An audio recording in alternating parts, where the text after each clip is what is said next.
নমস্কার বন্ধুরা, দেখো আজ সন্ধে আমরা চট করে বেরিয়ে পড়লাম রেডি হয়ে সকলে মিলে। যেহেতু আমার ডায়মন্ড প্লাজা যাচ্ছি, তো আজকে আমাদের যেহেতু আজকে রায়গঞ্জ থেকে আমার যা ভাসুর সকলে আমাদের বাড়িতে বেড়াতে এসছে, তো ডায়মন্ড প্লাজা ঘুরতে বেরিয়ে পড়লাম। তো ফাইনালি সবাই মিলে বেরিয়ে পড়েছি। তোমার দাদাও ছিল, তোমার দাদা একটু আগেই বেরিয়ে পড়েছিল।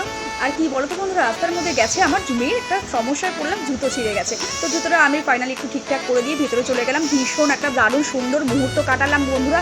সেখানে আমরা কফি চা খেলাম। আর বাইরে এসে তো দেখতেই পাচ্ছ, বাইরে এসে বন্ধুরা আমরা একটু ইয়ে করলাম, তোমরা একটু দই ফুচকা খেয়ে নিলাম আর আইসক্রিম খেলাম আর কোল্ড ড্রিঙ্কস নিয়ে বাড়ি চলে এলাম ফাইনালি। আর দেখো প্যান্টালুন্স এসে গেছে আর ডায়মন্ড প্লাজা ফাইনালি এসে গেল।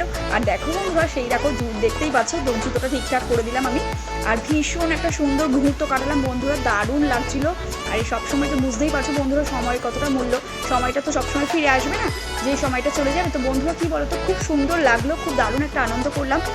যেহেতু বহু বছর পরে যা ভাসুর আমাদের বাড়িতে এলো। তো বন্ধুরা কেমন লাগলো ভিডিওটা অবশ্যই জানাবে। ভালো লাগলে লাইক কমেন্ট শেয়ার করে চ্যানেলটা সাবস্ক্রাইব করে রেখো।